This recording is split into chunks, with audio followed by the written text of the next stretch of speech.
Tak ahoj, já vás zdravím. Po delší době jsem se rozhodl udělat nějaký kratší video za příležitostí, že přišla tahle krabice. Hodně dlouho jsem zvažoval, jestli do toho Anycubicu do Cobry X půjdu.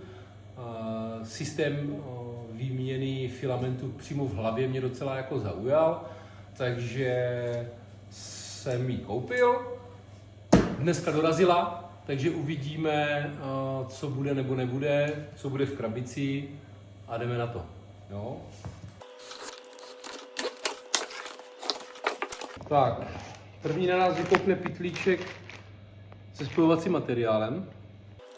Pak tady máme nějakou výplň, jeden plát. Tak, a teď když se koukneme do krabice, tak tady máme nějaké krytky. Vyndáme si držáky na filament. Uvidíme, jak to bude dobře držet, protože jsou takový lehounky hodně. Tak, přívodní kabel. Tak, a teď tady máme celou osu Z i s tiskovou hlavou a AMS-kom v jednom. Takže tu si dáme na bok. Tak, co tady máme dál? Držáky na filament, další komponent, další bordel. Dobrá kostka. Tak, manuál, ten budeme potřebovat. Trubičky, 4 barvy, 4 trubičky, odstřihávač při výměně barvy na čištění. Tak a teď tady máme samostatnou kobru. V krabici už nic není, takže krabice půjde pryč. Tak a koukneme se, jak nám to pěkně zabalili. Za mě zabalený super, myslím si, že při přepravě, i když byla trochu bouchlá krabice, to přežije asi spoustu nárazů. Počítali kamarádi z Číny s tím, že to půjde lodí nějakou dobu. Podložený, deska z vrchu ze spodu. Tak, to je celý. Takhle máme rozbalenou kobru, spodek, tady máme zetko. Hlavu si odšroubujeme až posléze, co zapojíme kabely a všechno, ať se nám to tady neposunuje zbytečně. Takže to teď zkusíme složit a ještě vám k tomu dělám nějaký obrázek. Jo?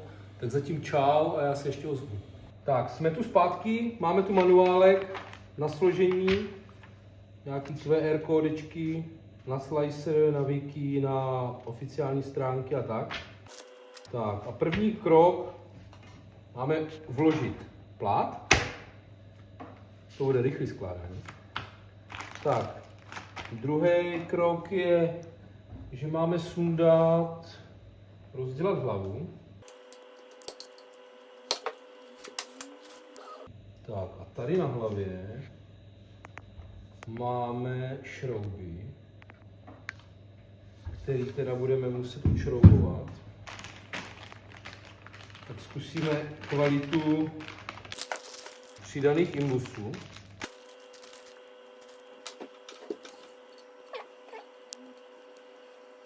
Takže zetko zajištěný docela festovně, 3 šrouby, takže si myslím, že by to mohlo být i rovný, že by nemusel být problém se zetkem, doufejme.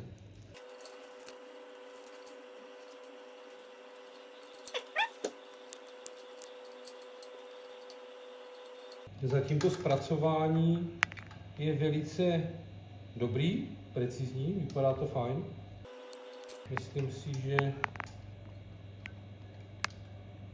by to mohla být další super tiskárna do farmy.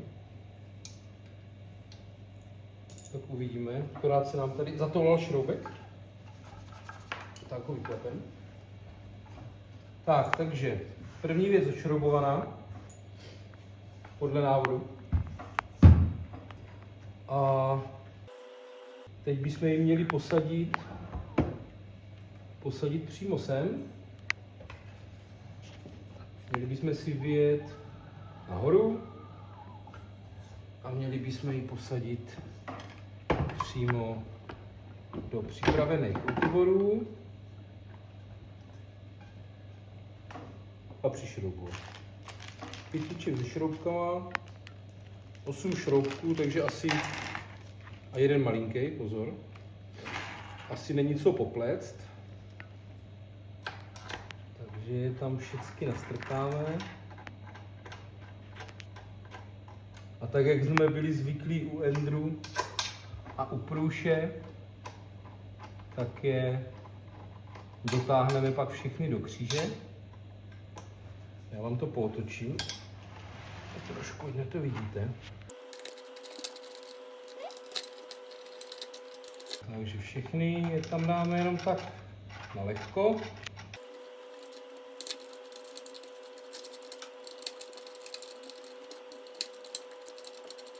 A teď bychom měli teda do kříže dotáhnout. Vypadá to, že si tiskárna nemá kam sednout, že to je přesně díl na díl, takže budeme doufat, že ho soudruzi z Číny vyrobili tak, jak měli. Tak, zatím jenom na citovku, pak to ještě dotáhneme. Budeme mít druhou stranu.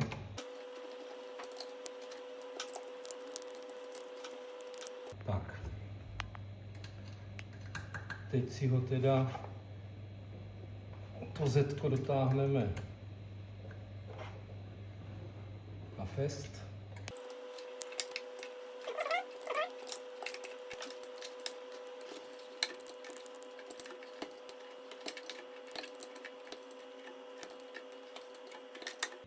Tak, zajištěno. Teď bychom tam měli podle návodu dát krytky. Takže pravá. Jsem zvědavý, jak to tam vleze. Už se mi to tam zaseklo. Tak to bude dobrý. Nasadit a posunout. Jo. Nasadit a posunout do boku, tím se to zaaretuje. Tak, to máme teda bod 3. Teď bychom měli tiskárnu otočit, takže dávejte pozor, ať si ji nepostavíte na nějaký kabel. Já vám to otočím takhle z téhle strany, je to vidět. A měli bychom teda zapojit konektory, které by teda měly pasovat úplně přesně, že by s nimi neměl být problém je trefit. Jo? Takže tady, myslím si, že to bude tento. Tak, tady máme ještě konektory k hlavě, který by tam měl jít samozřejmě žlutý, že jo, klasika. Jsou dost pevný ty dráty, tak se tomu trošku nechce. Ale my si s tím uhrajeme. Trošku si je tady natrasujeme. Je to trochu práce jak pro gynekologa, ale to zvládneme. Tomu poslednímu konektoru se tam teda vůbec nechce. Ten je hodně natěsno. Tak, ale jsme tam. Pořádně zacvakněte. Tak nemusíte řešit, že vám něco nepasuje. Vytáhneme tady pěkně drážkou a klasicky krytka by měla jít zacvaknout normálně. Tak. Tak to by mělo být ze spodu podle návodu všechno, takže můžeme otočit tiskárnu takhle. A teď bychom měli nainstalovat z boku, tak jak mají bambulapky Ačka, tak bychom měli nainstalovat tadyhle ten ořezávač, nebo jak bych tomu řekl, čistič. A to je ten jeden jediný šroubek tady z té strany, ten malinký, co tam byl.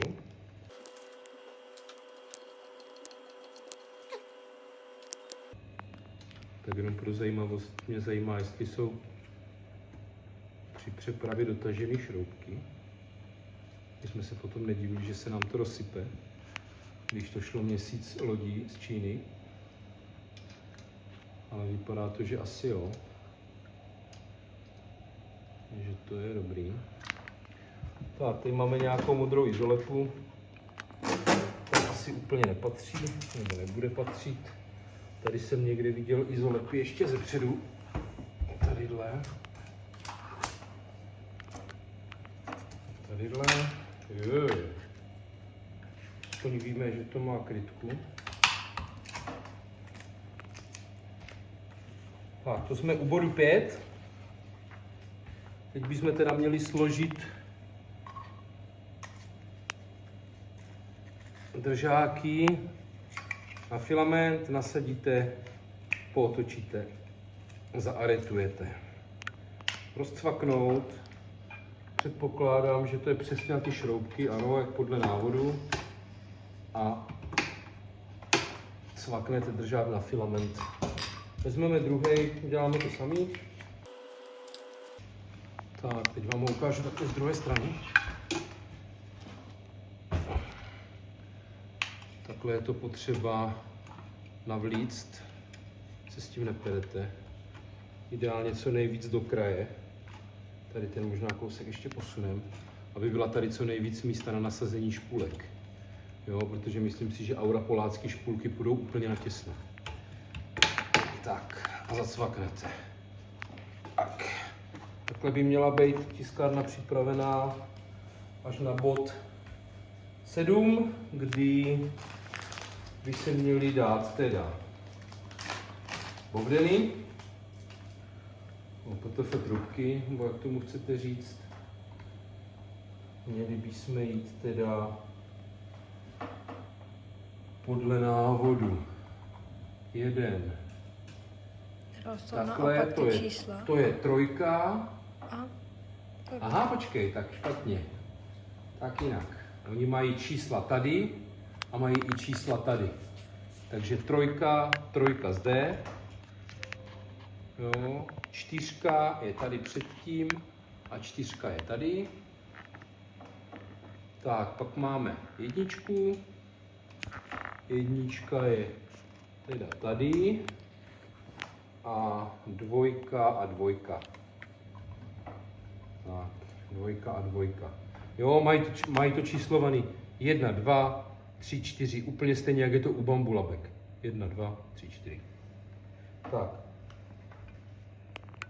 Tak, teď by ještě jsem tady někde v pytlíčku zahlídl nějaký jeden potřebný nástroj, součástku, ale nevím, v kterým byla. Tady je. To si jich asi vytisknu víc. Jo, aby vám drželi ty zatočené hadičky, že? Takhle si je pořádně vytočíme dopředu, aby nám to nezavazilo. Nacvakáme si tam hadičky. Stejně jak u Bambulabu 4 a 5. kabel. Jo, jako myslím si, že asi se na to tady udělá ještě něco takhle někde nahoru, nebo uvidíme podle toho, jak to bude tisknout, ale zatím to vypadá docela bytelně a fajn. Tady ještě zůstal v pytlíku magnet. To jsou zvědavě, na co bude, zatím jsem na něho nikdy nenarazil. Jo, je tam, jestli to není na nějakou kalibraci nebo na něco, nevím. Tak, takže si skočíme pro prodlužku a zapneme si tiskárnu do elektriky a zkusíme natáhnout filament. Takže zatím čau. Tak jsme zpět, kabel máme, připojíme ho do zásuvky, vzadu klasický startovací tlačítko jako u všech tiskáren. Teď nám naskočila úvodní obrazovka a podíváme se, co se bude dít dále. Super, další tiskárna, co hraje, takže už jenom nejen bambu lapky, ale i X-ko bude hrát. Tak to za chvilku budeme z toho dělat orchestr. Tak. Tady nám to hodilo region Čína, což asi ne, takže dáme global. Tak. Network, takže přihlásíme si nějakou Wi-Fi, tady co máme. Tak, připojujeme Wi-Fi. Jsme na Wi-Fi. Co by to po nás chtělo dále? Akont zatím nemáme, ten si vytvoříme. Uvidíme, co tady. Zkusíme tam dát klubíčko. Nějakou žlutou na jedničku třeba. Uvidíme, co to udělá nebo neudělá, jestli je tam nějaký senzor, přes který to pojede. Tak. Při zavádění filamentu to ke konci chtělo nebo dělalo malý odpor a hned jak to projelo, tak nám najela jednička a když si ho takhle tady, tak máme PLA a máme žlutou. OK. Tak zkusíme druhou. Tak, ke konci to zase bude mít nějaký odpor. A nemá. A nemůžu jet dál, nevím proč. Dobře.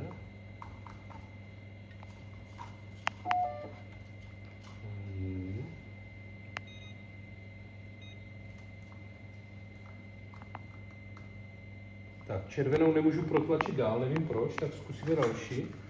Jestli tam nebude nějaký failík. Aby jsme to hned nerozebírali.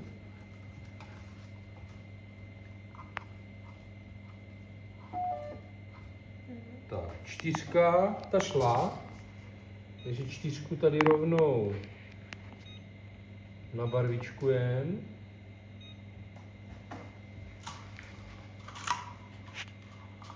No. Na 3 dáme černou. Tak, ta taky projela. 3. To zadávání je docela dobrý, to se mi líbí. Akorát teda, jo, takhle. Černá. Tak, a teď ještě teda tady zkusíme se pár, jestli nemáme na konci filamentu něco. Jestli to tam nechce projet. Jestli nebude moc ohlej nebo nějaký fail tam. No a 2 nejde. Už. Tak možná trubička nebo něco. Tak, takže i 3 se nám povedla.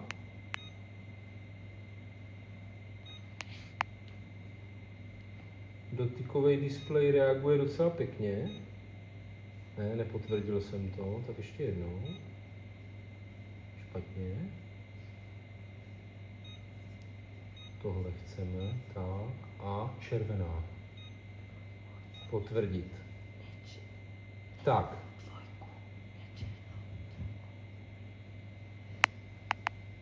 A? Tak špatně jsem to udělal. Tak jsem to udělal špatně. Tak červená má být tady. No, tak člověk se s tím musí trošku naučit. A tady byla černá. Tak ještě, že tady mám tak zkušenou tiskařku, která mě na to upozornila hned. Tak a nic. Nepotvrdil jsem to. No tati, nepotvrdil jsi to, vidíš to? Takže tati, potvrď to a je tam černá. Super. Děkuji, Kájo, moc, jo, za radu. Tak, tady máme, je to hodně podobný bambule, to nastavení. Tady máme přímo nějakou úvodní přímo start printing už, ale já bych se podíval, jestli tady není nějaká kalibrace nebo něco. Angličtina, systém.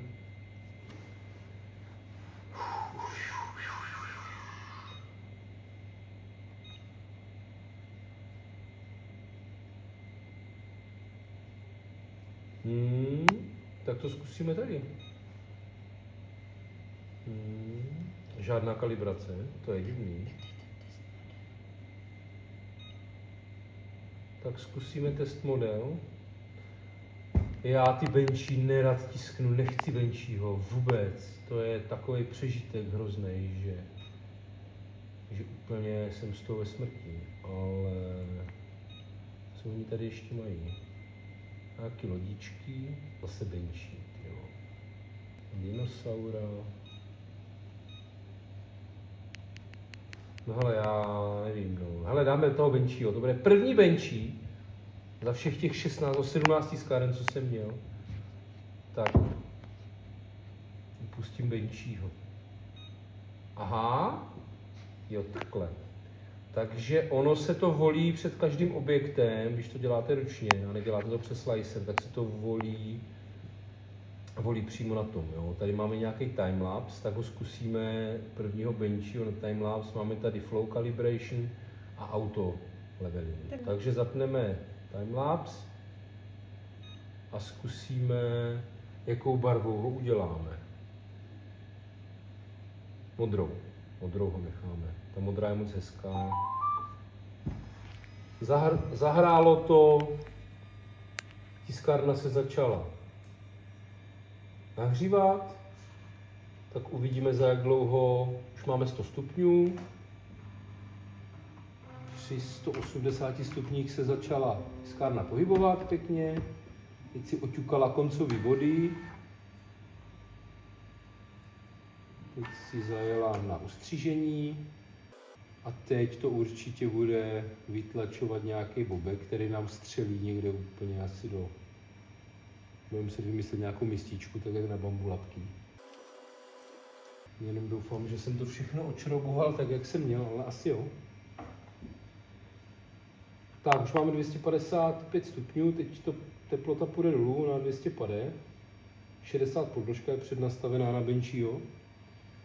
Tak jsem teda zvědavej, jak to pojede. Už se začíná cívka hýbat. Podíváme se z druhé strany,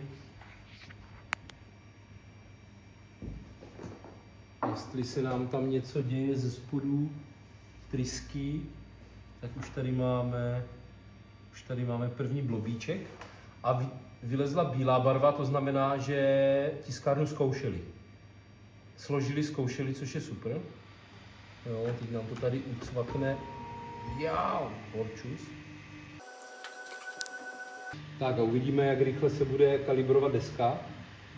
Jestli pojede opravdu tak rychle, jak nám říkali v reklamě. Takže stejně jak bambulapka, teplota se snižuje na 140 stupňů, aby nevytíkal materiál. Trýska zůstala vzadu na čistících štětinkách. Ochlazování trysky je docela rychlý, už tam máme 145 jenom. Takže ventilátor na trysku je asi dost výkonný. Tak, máme 140 stupňů a zkusíme, jestli nám to... Tak, teď si to zahoumovalo.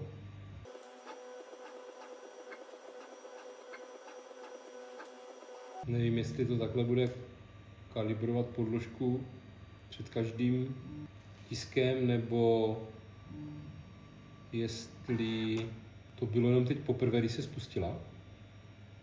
Jestli tam je nastavený nějaký program. No, vypadá to, že to začne tisknout. To by byla velice rychlá kalibrace a jenom v prostřed podložky. To by bylo hodně zajímavé teda. Tak uvidíme, co z toho vyleze. Je pravda, že benčí je umístěný uprostřed podložky. Tak jestli to bude tak chytrý a bude to kalibrovat jenom místa, kde se bude tisknout, tak to by bylo jako velice zajímavé. Tak, teď nám to ustřelilo první blobíček. Na hlavě nám teda svítí 4, což je teda modrý filament. Takže uvidíme, jak se to rozjede. Máme 220 stupňů, což by odpovídalo teplotě Smart Printu. Tak, 100% ofouk, druhý blobíček a už by to mělo začít tisknout asi. Třetí blobíček.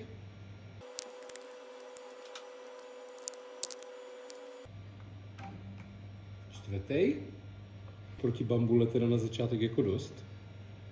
No, nevím, jestli je to nastavením toho souboru, co byl uložený v tiskárně, ale myslím si, že jak bude nainstalovaný slicer, takže se to bude chovat trošku jinak, že to bude jenom o nastavení, protože 4 bobky na začátek jsou docela hodně.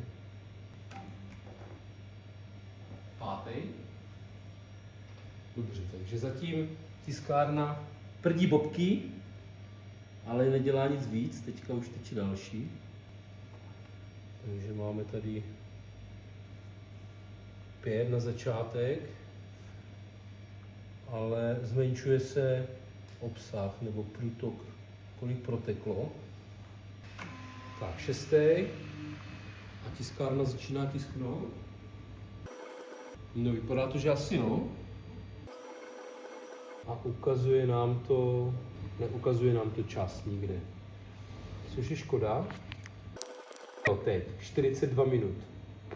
Tak asi možná zkusíme trošku se podívat, jestli jde zvýšit. Můžeme zvýšit na sport. Tak dáme sportík. Kolik nám to ano, potvrdí správně opět. Tak. O 20% rychlosti nahoru a snížilo se to na 38 minut. Což znamená o 4 minuty, no to není moc. No, vypadá to dobře. 37. Tiskárna zatím vypadá, že jede dobře.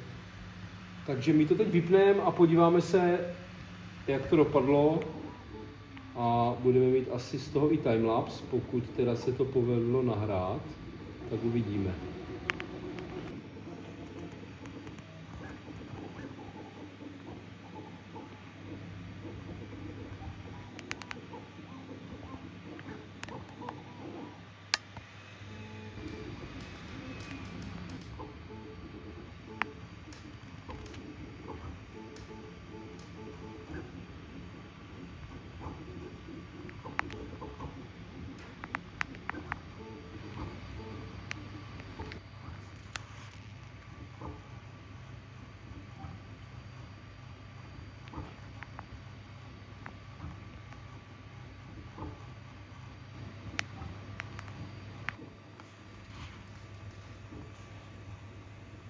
Tak, blíží se nám konec tisku. Minutka do konce.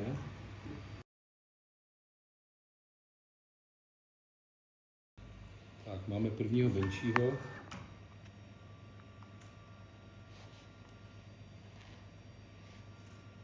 Tak, super. Takže konec. Ještě nám to vytáhne filament. Tak, zahrálo nám to. Tak, první benčí vypadá jako asi super. Na to, že jsme to urychlili a dali jsme to na 120% na sport, tak to vypadá velice dobře. Zkusíme, jestli se nám odlepí. Máme tam ze spodu přečíst zde. A tady to přečtu vzadu. Přemostění, oblouk. Tady máme našeho benčího. Vypadá super. Tak, takže tady máme benčího. Jo, a ještě jsem chtěl teda zabrat tohle a tohle. No. Tohle bylo odstřih před benčím. Uvidíme, jestli se to bude dát ještě nějak nastavit. Za mě, kdyby to bylo jenom takhle, tak by to asi úplně stačilo. Jo, takže to uvidíme. Teďka dáme zpátky plát a chtěl jsem se ještě podívat tady.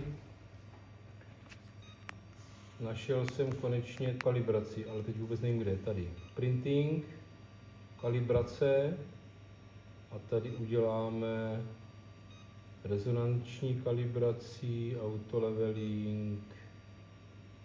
Uděláme tam prostě úplně všechno, co tam jde, tam za křížkujem i pit kalibrací. Uvidíme, kolik nám to hodí, 33 minut. Tak. A zkusíme to udělat, protože jsme to někde při tom prvotním zapnutí asi přeskočili a začalo to tisknout bez kalibrace. I bez vlastně kalibrace té úvodní to vyjelo fakt pěknou lodičku, takže si myslím, že to zpracování samotné tiskárny je velice super. A když si vemu, že mě vyšla na nějakých 250 €, což je něco přes 6 000. Ještě mám v hledáčku Snapmaker U1, ale ten už samozřejmě je za větší peníz. Takže uvidíme, jak se rozhodneme, jestli pořídíme ještě nějakou Kobru, nebo půjdeme do jednoho Snapmakeru. Takže kalibrace ukazuje ta první nějakých 10 minut, 1 ze 4, no, takže to bude nějakých 40 minut plus minus. Takže to necháme kalibrovat, jdeme spinkat. Takže kdyby vás něco o Kobře zajímalo, tak nám napište do komentu pak pod nějaký příspěvek nebo něco, nebo nám napište klidně zprávu. Takže zatím čau a my jdeme spát. Takže pro dnešek čau a my jdeme spinkat a uvidíme, co zítra stihneme. Tak se mějte. Ahoj.